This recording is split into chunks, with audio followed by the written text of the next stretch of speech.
to Beyond the Ring, a podcast that covers all things in the stock show industry from the informative to the insane, starring Ryan Rash. I don't do things for the response or for controversy. I'm just me. And Dale Hummel. Your actions and words should always agree with each other. Now on with the show. Welcome to Beyond the Ring. This is Dale Hummel, along with co-star Ryan Rash. Hello, hello, hello. Ryan, I'm torn on what I start with. Whether we start with the eclipse that I just found out about today or the LSU women's basketball team. Oh, please don't go into the basketball team. I was in a group text with some people last night for like 3 hours over that damn game, and I'm over it. And So you were aware? I didn't even think you'd be aware that it happened. Why does it interest me? I don't know why it interests you. I'll tell you why I'm aware it's happened, because I have a bunch of people close to me that are crazy about women's sports. And then some Fruit Loop the other day posted on Facebook comparing me to the LSU ladies coach.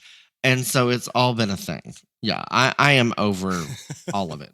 So, whatever. I did not watch it, but I saw a post, and maybe it wasn't accurate, but did the LSU women's team not walk off the court during the national anthem or was not present? I do not know because I did not watch it. I told you I was in a group text. Now, I saw something, and it wasn't on Fox or whatever. It was like, I don't know, maybe on Twitter or something that alluded to that fact. They didn't walk off, but they were not present during the national deal. But I don't know, to be honest. Well, that in itself got my attention, and the fact they got beat by 7 points to Iowa, I think it was great. That was well-earned on their part. I had play-by-play all during the game from multiple people in this group text. It was something.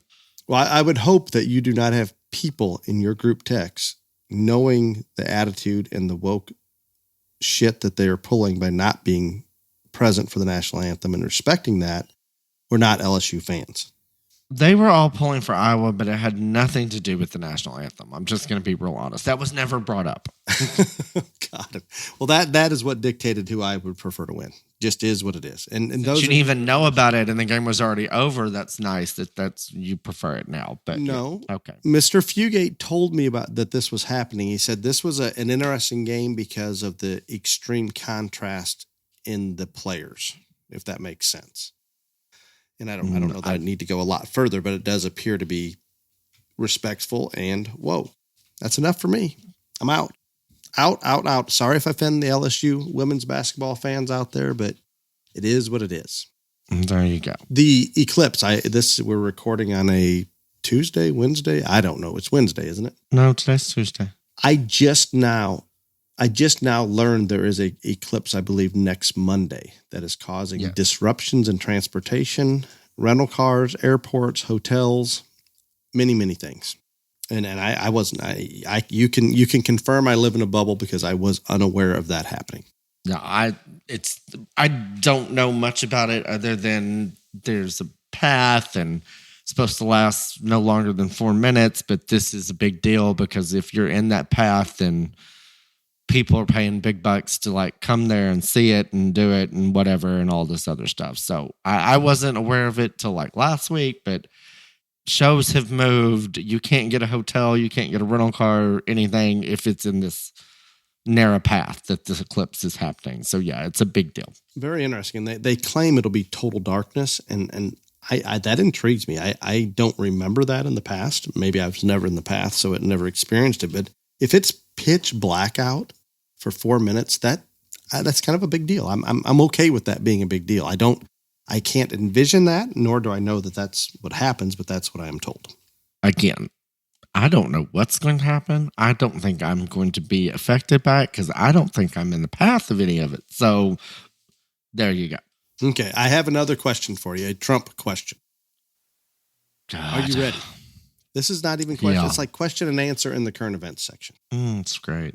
So we're aware that Trump put up the $175 million bond, correct? Yeah, that all you people said he's poor and couldn't afford, but he did. And I believe it was done in cash, not even... Yes, it was done in cash. Yes. So with that said, if he were not running for president, do you believe he would be in this situation that he'd have to put up that bond? No, none of these lawsuits would be. No, none of them would exist. And that's not you being partisan or biased. It's fairly simple. I think that any logical thinking person would agree with that. Is this accurate? I would assume so. Not that the crazy liberals are going to admit to it, but if they would stop and pull their head out of their ass, they would understand that this would not happen. So with that said, is this not a true tell for all Americans that the fact that Biden administration has weaponized government agencies, does this not confirm that Joe Biden and his administration are the true threat to democracy? Well, you're quoting We've RFK. talked about this before. Yes, I'm paraphrasing him. Yes. Yeah, which I was going to bring this up anyway. I saw him earlier, and I thought, wow, he's going out there, and I think he's right. But I'm assuming the crazy ass left isn't going to stop and think about it. Well, he did that on CNN. So, I mean, the crazy ass left heard it.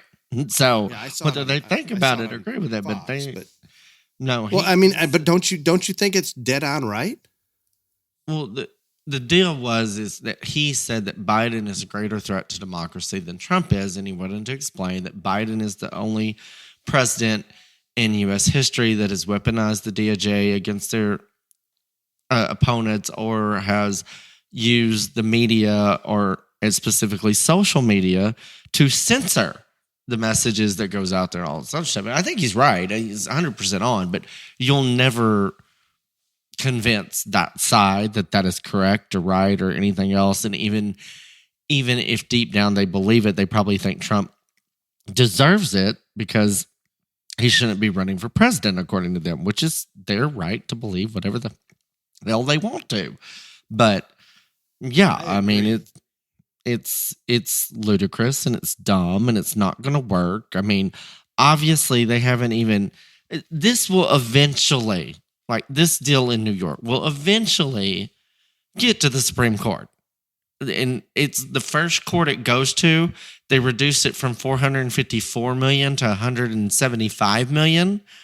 So it's not going to work.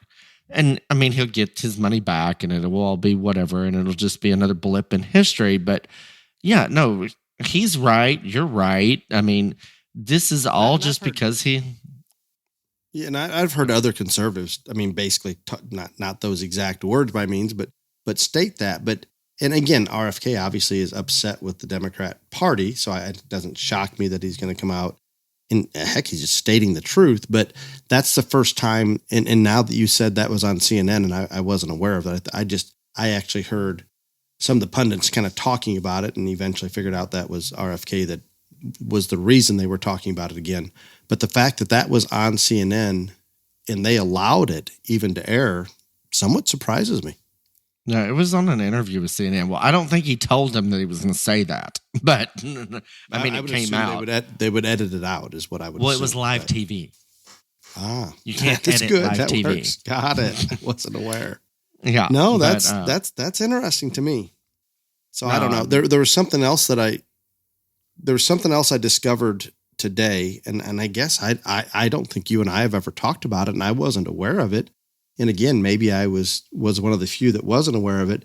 But did you know that by filling out an app, migrant and illegal, whatever you want to call it, if they fill out a specific app that's available through our government, primarily because the Biden administration has made it available, has allowed 327,000 illegals, migrants, whatever you want to call them, to fly from other countries directly into the U.S. Yes. Yes. I see. I didn't know. I was unaware. I knew there was an app that they can use to help get a walk across the border, but I was totally unaware that they can get a plane ticket, use this app, and fly into the country. They say that is not a path to citizenship, but it gives them a visa to work or something. I'm not sure what, but once they're here, assumably they're going to disappear anyway. And did you notice where most of those were flying into? No, I don't. I knew there was an app that you can get a plane ticket, all this other stuff. I knew all that, but I didn't know that there was a certain a more popular place that they're flying into. No, I mean, there are cities all over the U.S., but the majority of them went into Miami, which I understand it's on the southern tip and all that. But it makes me wonder: are we trying to sway the populace in Florida? If at some point, even though they say they can't, they're not on track to be citizens.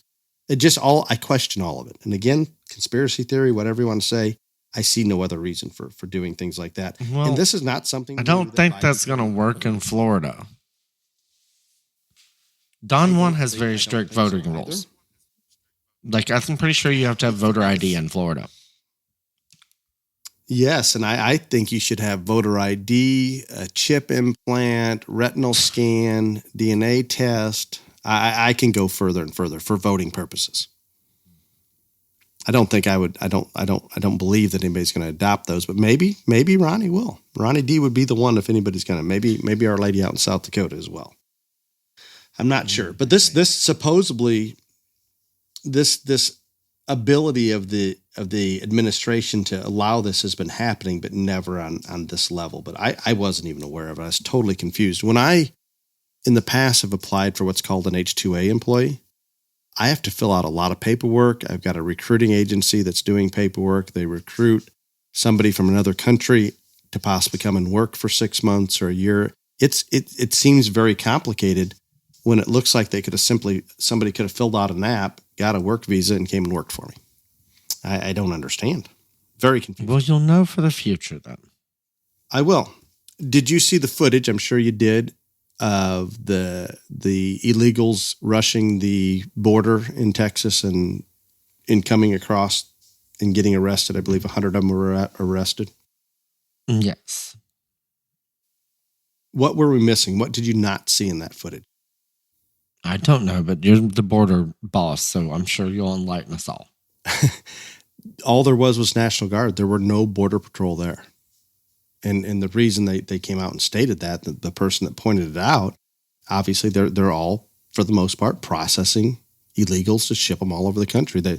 It's wide open for the National Guard to try to protect, even though it technically, I guess, that wasn't the intent of the National Guard. But in essence, I think it's important and it's what's happening. But it's just sad.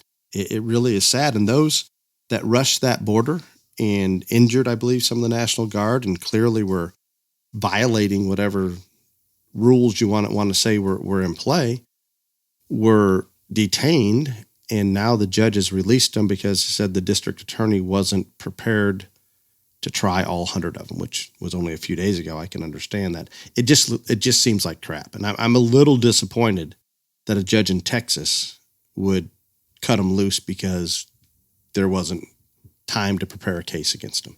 That disappoints me. I can't believe that Abbott isn't throwing a fit. I'm sure he has. You just haven't heard about it. You would assume so. Abbott's very good. You would assume. Do you have any other? I think he's. I know you were not a fan early, and I never paid enough attention to him prior to COVID. But I'm kind of a fan at this point. Oh, he's done better. I'm fine with it. I will trade you governors. Straight up. Well, yours is fixing to be the president, according to you. So you're not going to have to worry about him anymore. I just mentioned that some of my liberal friends thought he'd be a logical choice because he could fund his own campaign at the last minute. And you corrected us that the DNC is loaded with money at the moment, and assumably that would go to whoever the candidate's going to be. And that makes perfect sense. I did not see your boyfriend Newsom on TV or any headlines about him today. That's a good day. No, you covered just about everything that I wanted to cover, other than the fact that you did not bring up that Hunter Biden still has to go to trial. I did see that, though. Like 7 charges he tried to appeal and all denied. No, 8, and they were all denied. Yeah. 8. Got it. And I remember when he appealed them, it sounded outrageous that they would even try to appeal it, but assumably that's just the process. The beginning of the judge's quote was that it was remarkable basically remarkable. They thought that they were going to get him to say he didn't have to go to trial, but yeah, so he made it very clear. He was very clear. Very, very, very, very clear. and on that. So, but yeah, Hunter still got to go to trial. Poor. Oh, and the. Oh well, no, we talked about that. So no, sorry, I was making sure. I didn't. So you were talking about RFK and all the things, and you were talking about how he should be all this other stuff. I would be more disappointed if I was RFK. Did you know that his entire family went to visit the Bidens at the White House on St. Patrick's Day? Every Kennedy alive, basically, except for him. And I was not aware of that.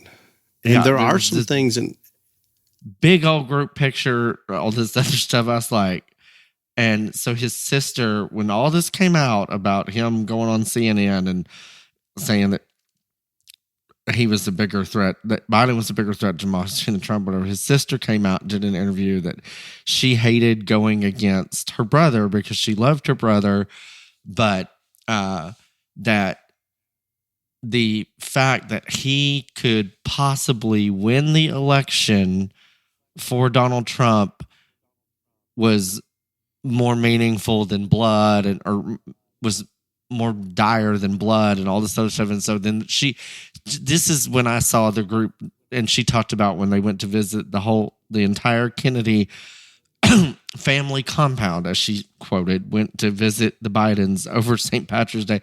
And there's this group picture of them out there on the lawn. I bet there was 40 people in this picture. I was just like, Jesus. I was him. I know my family doesn't like Kennedys. That was the whole Kennedy family. Oh, I promise you could be running for president, and Shrek is going to go visit the opponent's house for Christmas. Oh, I'm sure. Like I said, but yeah, I know but Lord Jesus Christ, poor guy. So we have talked a little bit positive on RFK. I did have a listener bring to my attention that at one point, and I don't know that his thoughts have changed, but he was pretty anti-animal agriculture. I think he's very cited many examples of such. I think he's very anti-animal agriculture, to be honest. But yeah, so I now have issues with him. I hope he stays in the race, and I hope if he does stay in the race, he's taking more votes from Biden than he is Trump. I have no idea how that's going to play out, but obviously his sister believes he's going to steal some of Biden's votes, and it won't take very many to steal to make it happen. So she may have a very good point. Well, good. Do you have any BTR JLA news? Let's see. Top 10 overall hogs as of right now. First place. Oh, wait. No. I'm not sure I'm at the top. Yep. First place, Jaylee Hoffman from California. Second, Santos Oliveira. I'm sorry, Santos. Oliverias from Arizona. Third place, Bailey Tucker, California. Fourth place, Avery Layton, Ohio.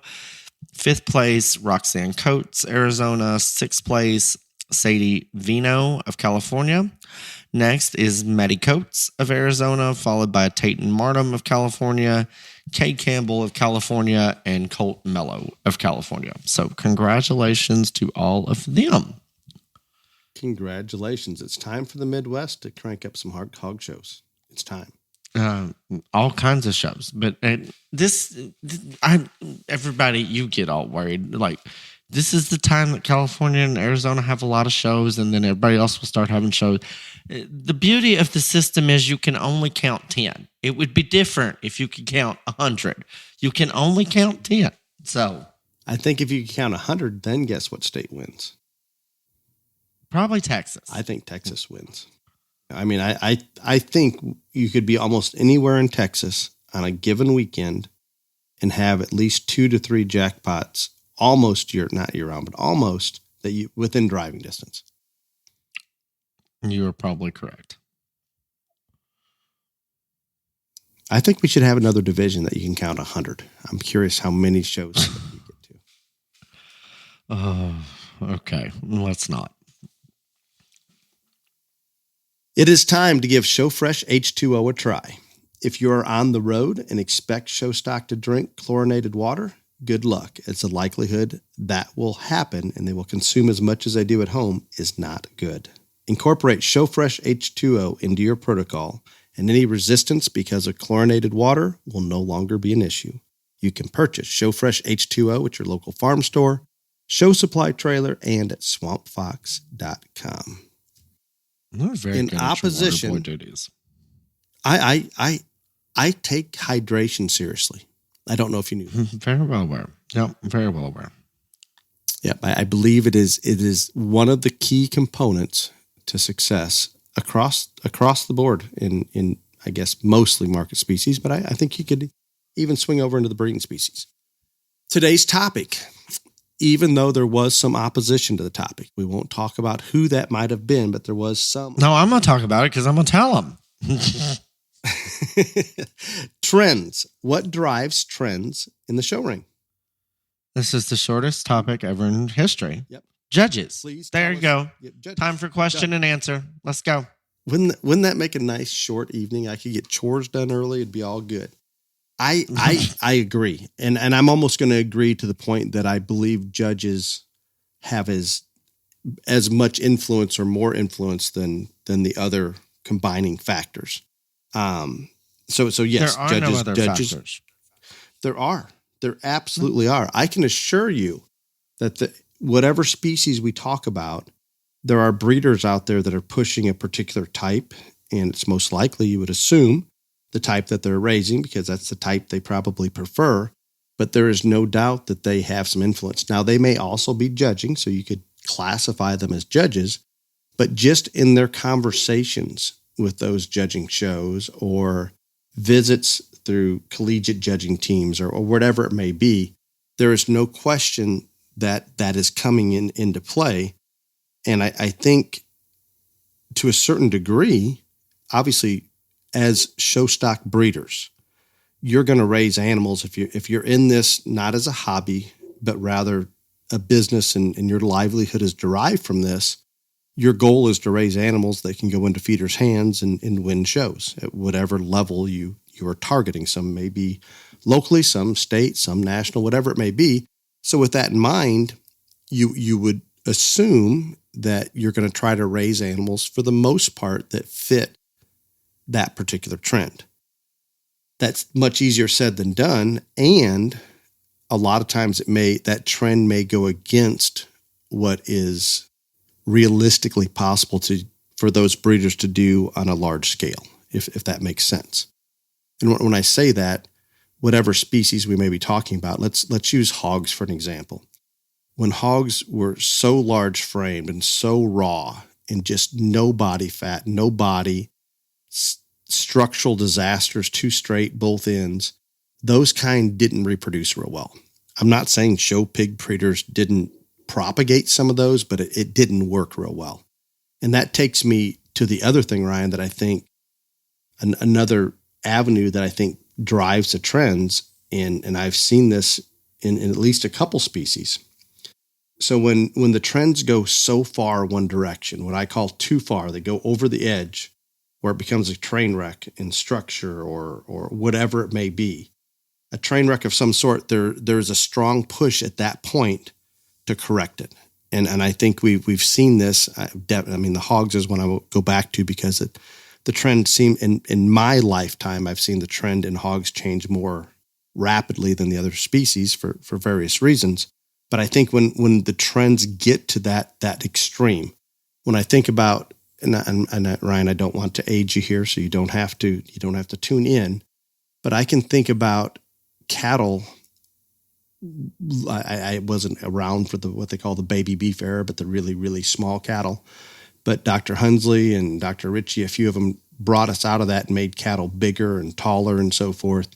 If we think about the early 80s, and this is barely in my memory, those cattle were giants. Ryan, I'm sure you've seen pictures of how big the Angus breeding cattle, the Shorthorns, heck, the market steers. I mean, it was a situation where I was helping an Angus family, and if they were to send me to a sale, the only thing they would ask me is, what is the birth date and what is the hip height? that was the sole determining factor. And they've got so big and so hard doing, and to make cattle bigger sometimes, or any species bigger, we can straighten out their joints, and that's going to give them a little more height. So indirectly, we selected for some things that were really, really bad. And I think when they got to that point, they were so big and crippled and hard doing and high maintenance that they turned a direction and they went another way. Same thing in the pigs, maybe even something that in the goat ring that's happening to some degree. Have you witnessed this, Ryan, where they go so far that there's a strong push to reel it back in? I know what you're talking about. I'm not saying, no, I don't remember the Black Champ days of it all. I wasn't around for that or whatever. No, like, and I think that this topic is stupid because at one point it had relevance. Yes, I think at one point the commercial industry did drive some of the trends. I think all of that is very relative, but that was then, and this is 2024, and now the only thing that drives trends in the show ring, because you have even yourself admitted there is no relevance to the real world and the show ring world and the real world or the commercial world. The only thing that drives trends now is what gets used in the show ring, and that is judges. So again, I think this is the end of this topic. I disagree completely. You're right on that. There is no relevance to the real world. I shouldn't say none. I don't doubt there's some judges out there that in the cattle ring still apply the real world, and I'm actually sure of it. I'm not saying it's a correct application or if it's actually they're predicting things visually that maybe they're easier keeping or they're going to last longer out in the cow herd or in a commercial world or whatever. I don't even know how long it was. And Ryan, you would have been showing then. Do you remember the days when I can think of Denver as an example? Visiting with our friend, Mr. Clays, I don't even know when this conversation happened, but I believe he judged the Denver Steer Show back-to-back 2 years. And I believe, if not one, for sure 1 year, but if not both years, they gave him an associate judge. Do you want to predict? He never judged me. Well, so then maybe it was before, I don't know, before you, after, I don't know when. But his associate judge was actually a Packer. And I remember, and again, this no longer happens. I'm not trying to pretend that it does. I can remember things like that happening, and usually as an associate or when we have two people judging. But I also remember hog shows right here in Illinois. They would bring a Packer buyer in that may not have show ring experience to sort those hogs, and we've long lost that. So at that time, obviously there was a connection on where there was forced to be a connection on where the show ring was and in somewhat the commercial world. But the other case that I want to make is when you're saying the judges dictate that, well, guess what? If the breeders aren't making a certain kind and they're not getting fed and managed in a certain manner, you could be a judge going into one of these shows and have that ideal animal in your mind, and there's nothing there. You can only select what's in front of you. So with that said, you can obviously push in one direction or another, but it still is, you've got what's in front of you, and the breeders are somewhat dictating what that is. Stop. I'm going to prove you wrong right here. Please do. You are one of the most successful goat breeders in the nation. You are now breeding your goats differently to get them wider through the front end than ever before because of that trend. So wrong. What is winning is dictate how you breed. I think it does. I think, and then that was one of the points I was going to bring up, that breeders, livestock producers are producing what sells well. And in theory, buyers are buying what will do well. You're still catering to a judge. And I think breeders can move and adjust what they're breeding, but I can assure you, and I've had this conversation multiple times, especially this past year. They say, well, are you going to adjust to this or adjust to that? And it doesn't matter whether it's goats or cattle or whatever the trend is. And I want to come back to that because there is a really interesting point there. I can't afford to take that nucleus, and most breeders are going to have something that they truly believe in if they're looking at a long-term breeding plan. And some people don't. They'll go grab A from this breeder and B from that breeder and put it together and hope it works. But if it's a true livestock breeder that is is working with a genetic base that they feel very strongly with, and that's what they believe in. For example, our nucleus base will continue to be, I'm not saying exactly the same, but they're very lined up genetics, and that core set of donors and those few bucks that we keep around, not necessarily to make that next national champion show weather, but bucks that we keep around to replenish the donor pool, that in turn we can then bring whatever buck in that we want and adjust accordingly. That nucleus is not going to change. Am I going to go out and select a buck here or there to breed that would adjust one way or another in terms of a trend? Absolutely. But I would hope, and I don't know this, but I can certainly speak for ourselves, what we're doing from a core nucleus base, I hope that nucleus has gotten closer to what we consider ideal over 15 plus years. But genetically speaking, if you were to look at that base 15 years ago and now, there's still not a lot of variation because we're very settled on, for the most part, what we want that to be. And I think if we can maintain that, we can go out. If we want to breed a more opened up one, we can do that. If we want to go and grab something that's a lot more elevated, we can go that direction. Or if midgets become popular, we can breed down. And as long as we don't interfere with that nucleus, we can continue to go any direction, hopefully without causing problems.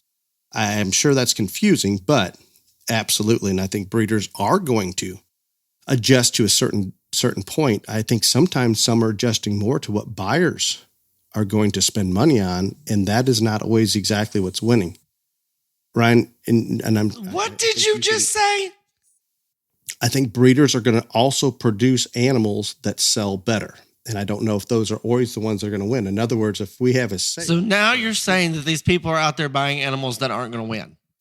No, animals that they believe will win. But what do people, I'm not saying all people, but if they just are new to the goat game or the pig game or whatever it is, and they're showing market animals, there's one thing that seems to sell more than others because it's easy to see.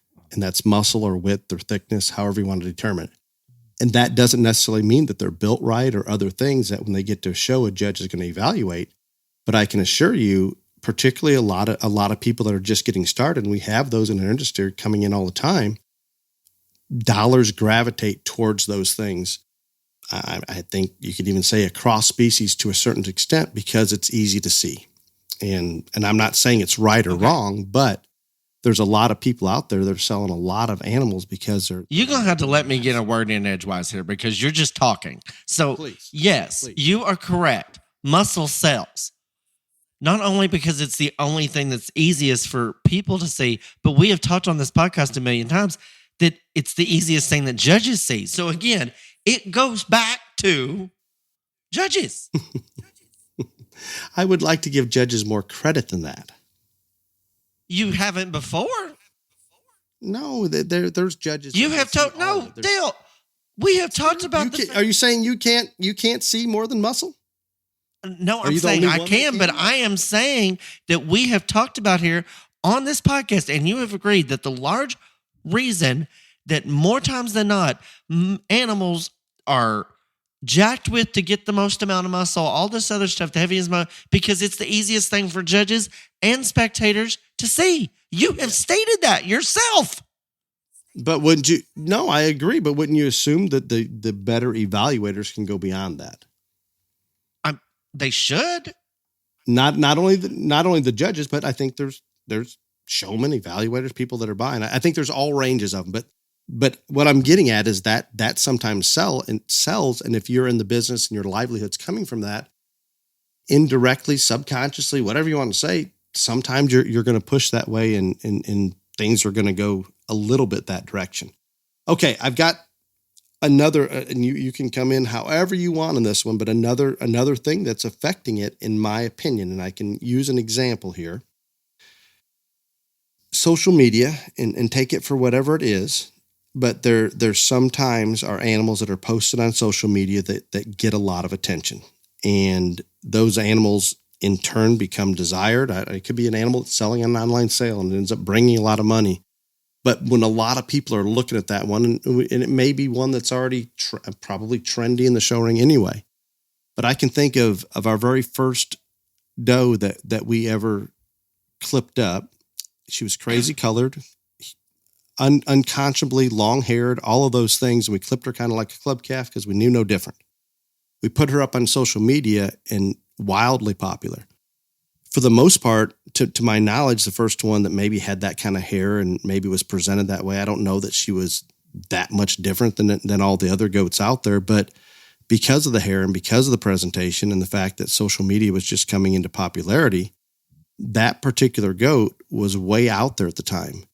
Fast forward 2, 3, 4, 5 years, more goats are being bred that have that kind of hair. More goats are being fit more like cattle as more people outside the goat industry are coming into play and fitting them like cattle, I guess it is.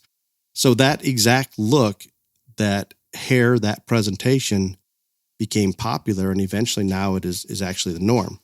I do not know if it has anything to do with that particular goat or that post or anything like that. The natural progression would probably go that way anyway. But I still think when there are outliers that are posted on social media that become wildly popular for whatever reason, I think there's a little bit of a push. Maybe it's a judge that sees it and thinks, wow, that's really cool. I'm going to lean a little more that way. So I think those things even come into play. Your thoughts? My thoughts are exactly as what I've been saying, and I'm about to beat my head up against this wall here. How many people go and like something on social media that stands third in a class? No one. No one. Everyone is drawn to the one that wins 14,000 shows. Well, so again, this goes back to what I said at the very beginning. Ryan, that doe that we put up there never went to a show. She never got placed in a class. She didn't look anything like what was being shown. Nothing. Zero. So explain that. You did something completely different than anybody. I'm not saying that is an instance. Okay, you did something completely different. You clipped and fit a goat doe like a steer. So I'm sure that got a lot of exposure. And now that is the norm. So you did set that trend.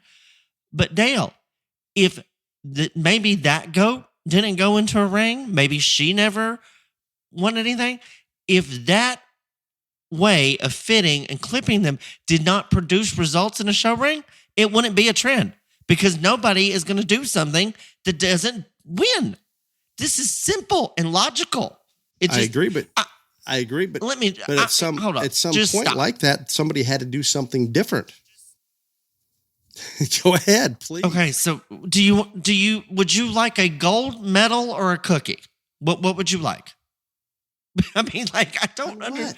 This is simple. You did it to be different. You did it to market your stuff differently. You did it to stand out in the thing. And it worked. And now that is the norm. So again, I wish I could take credit for doing it for all those reasons. And it worked out that way. We did it because we knew no different. To be perfectly blunt about it, did I think it would be popular? You're I not didn't know. I'm glad that it was. Oh, okay. I've got more. And when I talk about some of these things, give me I'm going to give you an example. Who's judged the most Texas majors in the market shows? Scott Greiner. In recent history. In cattle, Scott Greiner. Does he pretty much use the same thing yeah. And does he use the same type of animal for the most part from when he was judging? I don't know. Did he judge a major 20 years ago? Close to it, probably. No, he never judged me, so no. A long time, we'll say. So a long time he's been sorting. So he would be one, and not everybody does this. And this I truly would like your opinion on. There's judges like Scott Greiner that I think are going to, for the most part, even across species, use a similar type, whether it's now or 5 years ago or whatever that may be. Not all the animals that come to him maybe are going to fit that. So there's going to be differences if you look at pictures, and there's always progression, but he's always going to use a pretty stout, pretty thick animal. So if judges are going to set the trend, the problem is there's so many judges using different types of animals. Where does it end up falling? Do we just breed for Scott Greiner? Do we breed for a Brad Angus that would be on the other end of the spectrum? Or do we go somewhere in between? Well, how do breeders decide what direction to go then? You're the breeder. Tell me. This is your topic. It's a decision that I lay awake trying to figure out. what direction do I think the trend's going to go? And heck, in the goat world, it's a little bit quicker than like the cattle world. Think about a decision you're making right now. If you're trying to breed, have a mating, flush a heifer to a given bull that you want to get females out of, that in turn are going to produce the next generation of show cattle, we're 3, 4, 5 years out before those results are even being seen. And try to predict where that ring's going to be that far out, it is hard. And I'm going to go back to the same thing. I don't disagree that judges influence it more than anybody else, but I think there's other things that come into play. And one of them is those decisions that cattle producers are making, especially those on the forefront right now, are the animals that are going to end up in the ring that the judges have to pick from. They can only choose what's in front of them. You would assume if those breeders are making the right decisions, it's going in a similar direction to what the judges want. But I can assure you, and again, not at necessarily a large show, but more shows than not, that ideal maybe doesn't come in the ring. Assumably, the larger shows that you're sorting, you can have more variety and more of those animals that come to you, but that makes it hard. So I don't have an answer. Do I, if I'm talking about goats, do I select where I think Skylar Scotton's going to be, or do I select where I think one of the more popular lamb judges is going to be, assuming they're going more that way?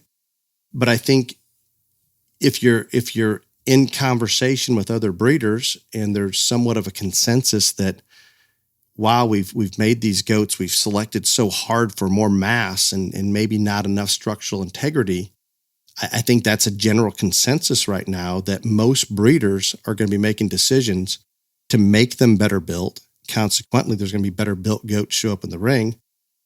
Consequently, those are going to be an option for the judge to use.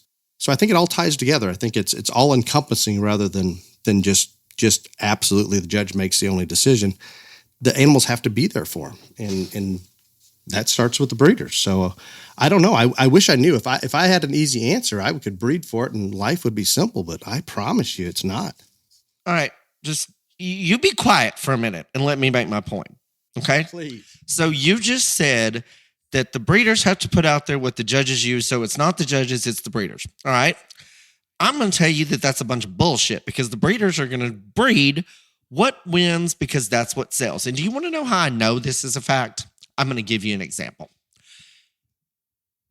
I had my very first Simmental Junior Nationals. There were 2 black heifers at the Simmental Junior Nationals. Don Boggs judged it. It was in Springfield, Illinois. Shelly Overpeck had grand. I had reserve. There were 2 of them. They were grand and reserve. I guarantee you, Nick Overpeck and lots of other breeders in many other breeds didn't want to turn their cattle from the traditional color to black, but because that is what started to win and did win. Now there are no red limbies anymore. There are no red and white Simmentals and all this other stuff. Not because the breeders wanted it that way, but that is what happened because that is what began to win. And if you want to argue that with me, sir, get with it. I would agree. That's a great example. Those are 2 that a judge picked. I'm going to give, was it Boggs you said? Who did you say, Judge? Yes. I'm going to give him credit that assumably those were also the best 2 outside of being black. I'm not saying they only won because they were black, but they were the only 2 black animals at the show. They were grand and reserve. Yes, and this isn't just, this just wasn't in that breed. This is in Limmies. Maines went from, black and white and red and white, but this is every breed that you can talk about has gone from, there was a color, almost every breed except for Herefords who have stayed red and white and Angus who have always been black and Red Angus that have to be red have gone from a color. If they're not required to be a color. Right. Now they're black. That is not because those old-time breeders back in the day wanted to change them to be black. That is what they had to do to keep in the business because that is what was winning, sir. I agree 100%, but I don't necessarily agree it was because that they were better or in actuality, I'm going to guess the black ones in the early stages when they were selecting more for color than other things maybe weren't as good, but you are correct. there were more of them winning, and it just snowballed that general direction. I think it maybe went as much that direction, and from a judge's perspective, even that they were kind of a novelty. They were different. They were unique, and human nature draws us to those things, and it continued to snowball. Would you not say now? And I am not engulfed, and I'm not in the trenches of the show cattle world across breeds, but looking from above, from a distance, would you not say right now some of those breeds, some of those traditional colors, or we're going back to a dark red, or some of the off non-blacks all of a sudden have more value and are being noticed because all of a sudden here's a different color other than black out in the ring that's pretty good, and it's drawing their attention. So do you think the trend will now go back to some? I don't know. I'm asking. I know that I'm seeing more animals selling that have color, and they seem to be popular. And I do see some more in the show ring than maybe I did 2 or 3 years ago. So my prediction is there will be more animals not black within some of those breeds winning. And that is again, I'm not in the trenches. I'm just looking at it from a distance. And if that's the case, I think all of a sudden, if those start getting used, and this helps prove your point, if the judges are using those, sure, they're going to go that way. But somebody on the breeding side had to decide, well, let's make some like that. I don't know why. Maybe they thought they could make them better. Maybe they wanted to be different. I'm not sure why, but I predict it will go back to something, I'm not even saying traditional colored, a different color other than black, depending on the breed that we're dealing with. But I agree. No, that's a great example that judges use black ones, breeders made black ones. Absolutely. No question whatsoever there. Okay. And I think we did both agree, and I had some examples of the last time that the industry was related to the show ring, but it just doesn't exist anymore. I have to go back to the 80s, 90s, and then it's pretty much gone, I would say. Totally gone.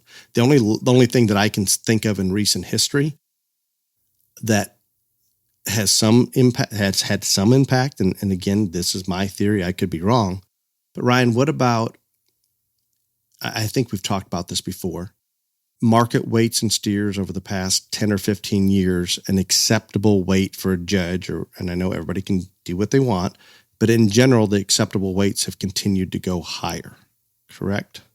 Mm-hmm. And why did that happen? Think it goes back to what we have said about on this podcast many times. Muscle weighs, and they continue to want them heavier muscled and bigger boned and all of that adds weight. See, I think when I, and again, I'm looking at it from a totally different perspective because I am much more based on the market side and the carcass end and the real world side. When I was coaching and teaching, and a lot of that came into play, and I thought it was important. To me, there's no question. There's a correlation if we look at what the live weights are in the show ring and what is being accepted as a carcass weight without getting docked at the packing plant. And it's almost a direct correlation over the past 10 or 15 years with a curve going up. Could be coincidence. I don't think the packing plants are going to the show ring and asking, hey, what size of cattle should we be killing? And I'm not necessarily saying that every judge that goes out there is going to have in the back of their mind, okay, packing plants are taking 1,500 pound live weight steers and it's okay, they're not docking them. But I'm sure that there are some judges that have over the past 10 or 15 years have had that number in the back of their mind. Well, this is what the industry is accepting. We can bump that week. We instead of using, I can remember when there were very few judges they just wouldn't use steers over 1,200 pounds, even if they were heavier muscled and even if they were bigger bone. Most judges would draw a line at a certain weight that they felt comfortable staying within. I think those lines are much more blurred now and maybe not held to as tightly, but I think they've existed, and I believe in part, and again, this doesn't talk about type or any of the other things, only one thing, and that is that acceptable weight window. But I think in part due to where the industry is, we have to kill heavier cattle because we have X amount of numbers, and we don't kill heavier cattle, we don't have enough product to supply the U.S. or supply the world. So is there any validity to that? Do you see anything with that? No. I assumed the same. But you would also agree that the Packers aren't following the show ring. No, the Packers aren't following the show ring. So just coincidence is where it would. No, I don't. It's coincidence, but the reason steers are heavier is you have. I cannot believe how you contradict yourself sometimes. You have talked about how everything in market is more mature. Every species is more mature. They're older, they're heavier muscled, and they're stouter boned. All of that adds weight. Absolutely. Not arguing that at all, but there were still why didn't we, if there was a bigger, stouter animal when we were selecting steers not over 1,300 pounds, why didn't we just grab that bigger, stouter one that was 1,400? It didn't get looked at. So there was a limit in the. Do you have a limit in your head? Maybe you don't, that you don't want to go over, even if it is the biggest, the stoutest, all those things. I don't look for the biggest or the stoutest. That's not what I prioritize. Okay. Well, then it's probably not going to be an issue. You don't have to worry about getting too heavy. I don't know. What's the heaviest steer that you remember using? Do you even know? I'm sure I've used one over 14. And I think that's pretty accepted universally at this point. But I've also used one in the 1100s. So. And I'm an absolute fan of using, not letting weight dictate that. I'm not even saying that I would or not use a steer of a certain weight, but in general, that there has been ceilings in most judges' minds. No, I think there has to be a reason that ceiling is there. I'm not saying there's not, but judges have ceilings, and I'm sure they all do. And I mean, I have said before, and it's not so much as a weight for me. There's just some steers that are just too big. I mean, and it's not just their weight. You're talking more size, maturity and their maturity, yeah, like all those things. But if judges do have a whatever you want to call it, a ceiling or an under, or all this other stuff, I'm sure they do. But for the most part, you figure that out by what they use and not by what they say. That very few times do you hear someone at a state fair or a major steer show say, well, this one is 1501, so he's out. That doesn't happen. Agreed. I think when we were lighter on occasion, you would hear somebody say, well, this one I like quite a bit, but he's heavy. No, you do hear that. No, you hear that. In the lightweight deal, I like this lightweight steer. He may be the best, but I don't think he's ready. He's too lightweight, so he's not in contention for breeder reserve. Yes, I agree you hear that. But on the other end, which that's what you were talking about, the ceilings of what's too big, how did we get here, all this other stuff, you don't hear someone just say, well, this one is 1,501 pounds, so it is out. So I mean, they don't use them. They just don't say it, or that's not coming into play. I don't know because they don't articulate it. Got it. Okay. Well, see, I thought this was a good topic to argue about. See, it did turn out that way.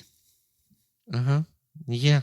And okay. We were at 54 minutes plus getting disconnected once. So I don't know what we started. We're long. Let's put it that way.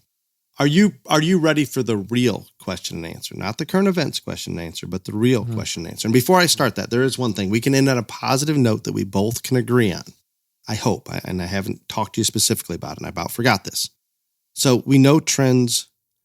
Would you say, and maybe you think differently, so maybe you won't agree with this, those that are heavily involved and in the trenches of breeding or showing or just involved, engrossed in the livestock show ring as much as they possibly can. You would be an example. That is a large portion of your life. And I don't know that you're never a good example for anything, but you are engrossed in it. Those that are completely engrossed in the industry, when they raise, breed, feed, or show a champion at a big show, at a national show this year, in their mind, do you believe that they think this is a pretty good place for that to be, and the trend will probably stay pretty close to what this animal looks like? Does that make sense to you? Okay, I'm trying to get this straight. You're asking I think, me if... I think people that live in the every time that I'm associated or I see an animal that I think is incredible that wins a show, whether I'm associated or not, I think, wow, that is a really good one. I think we finally settled in a place that the trend's going to stay pretty close to this. And I have thought that in my mind. I've thought that in my mind in the damn pig world for too many years, and it certainly didn't work. But I think people, I think we get caught up in the moment, and we always think where we're at now, what's winning now is way better than whatever has been. And personally, I think they probably are. But we get to the point where we think, well, they're so good right here that the trend's going to stay at this place. We're not going to go off in odd directions one way or another. Well, history would tell you you're wrong. Exactly. That's the point I'm getting at. Even though I think others may believe that it's going to stay close to that, I think it's just my opinion. I think the trends have slowed down for the most part in cattle, sheep, and even hogs, goats, because it's the newer species. I don't know, and I'm probably too attached to that to give a good opinion on it. But I think that the movement of the trends has slowed a little bit. So maybe we are staying in a certain area a little bit longer. And I have sympathy for those people trying to make a living raising show cattle, trying to predict where it's going to be so many years out when they're making that mating right now. Congratulations, because it's got to be a challenge on every level. So trends will continue to change. We both agree on that. Mm-hmm. I don't think they'll change maybe as fast in the three original species, maybe as they had in the future. And maybe it's just a skewed sense of history thinking back, but the pigs through the 70s, 80s, 90s, and I can only look at pictures of the 70s, but those things would change on a dime and quickly and go from one extreme to another. And that's almost the example of falling off that edge and going too far one way, that whoa, the industry comes back or judges come back and say, hey, we've got to push it another direction completely. Okay, back to question and answer. Shannon sent in a question. This one, Ryan, it took me a moment to understand the question, and I'm going to read it to you exactly as she sent it. What is the Stick Committee? You know, don't you? Yes, I'm very well aware. It caught me off guard. It took me 5 seconds at least. I don't know, a little while.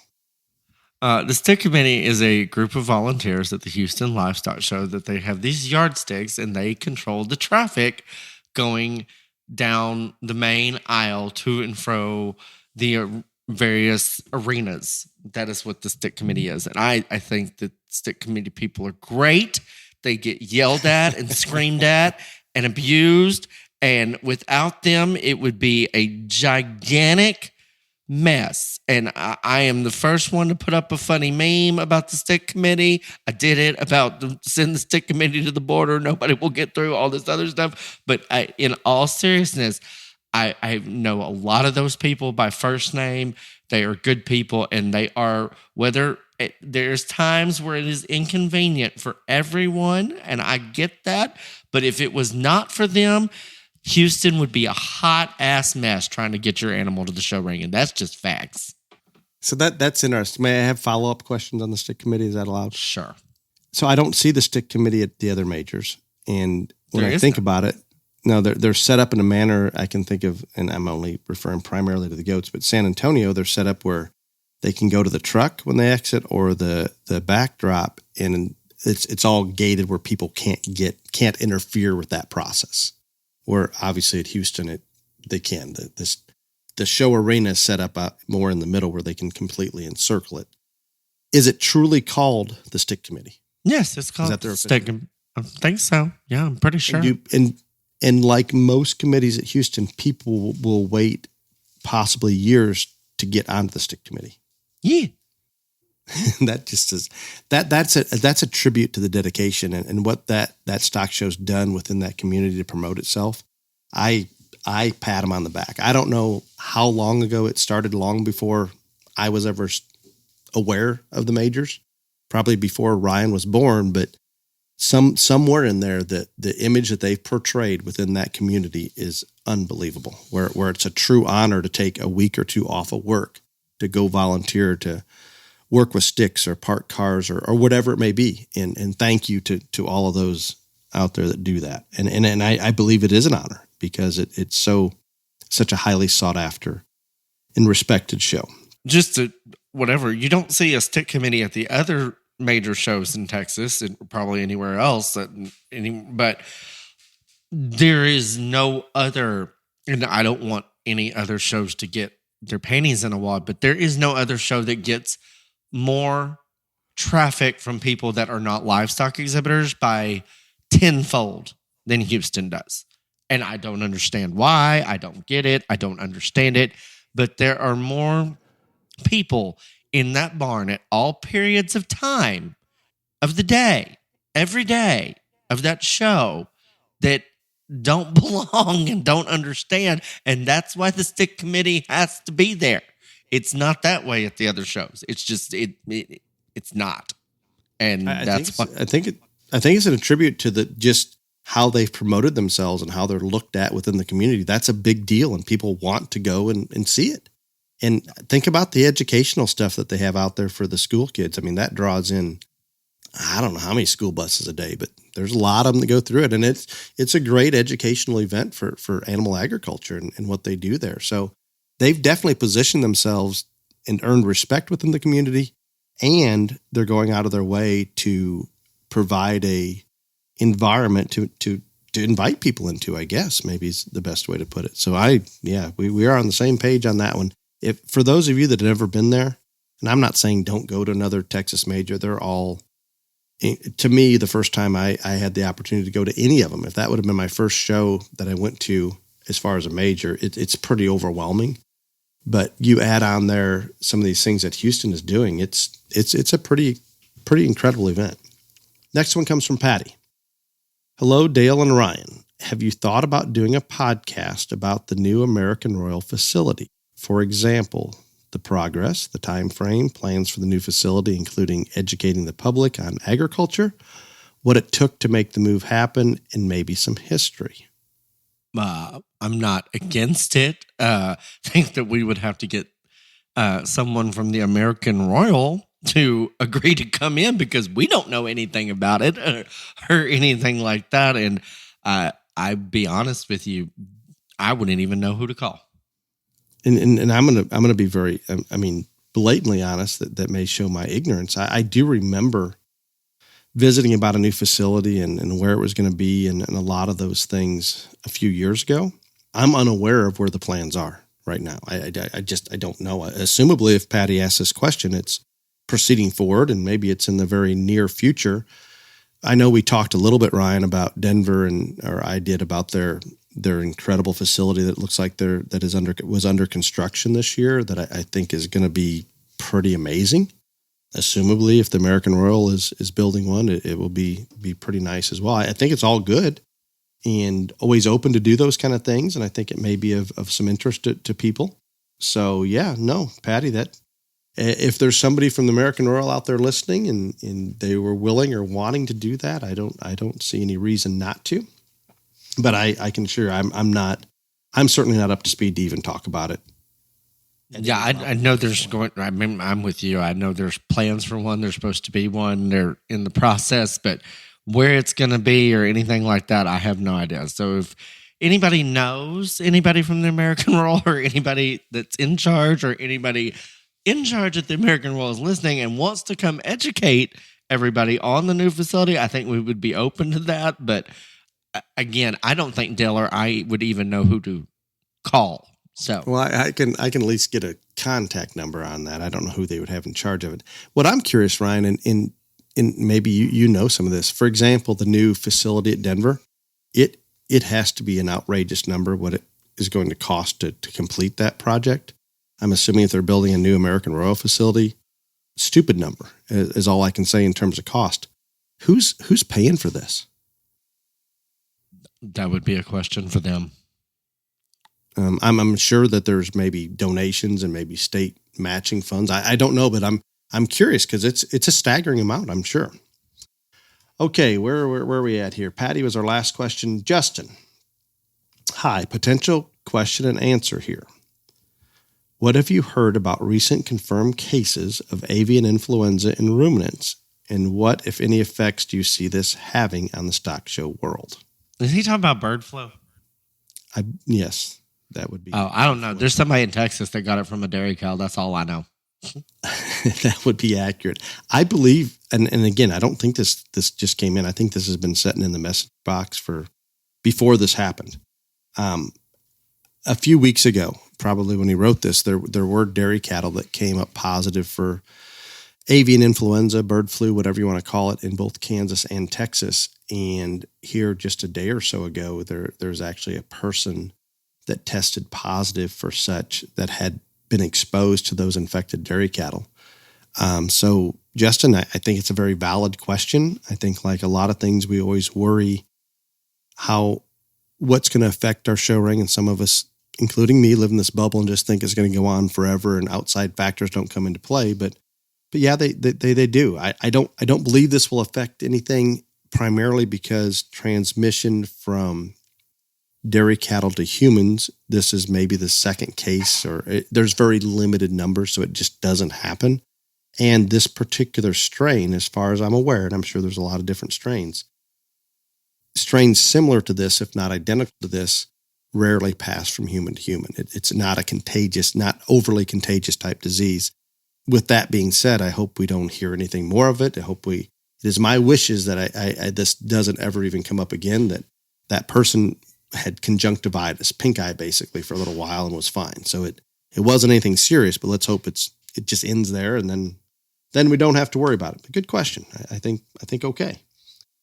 Ryan, I know you were opposed to this topic, so I appreciate you engaging, and hopefully that the listeners will take the good and the bad and agree with the judges only, or other factors come into play, whatever it may be. But again, a topic for discussion. And I do get asked that question often, and maybe because it is in the goat arena that we're seeing some changes, that they're asking those things. And I think because the goats have had fewer generations and have been a true show animal for less time, I think we're going through some of those growing pains as far as what type do we eventually land on. With that, thank you, Ryan. Until next week, be safe. Y'all come back now, you hear?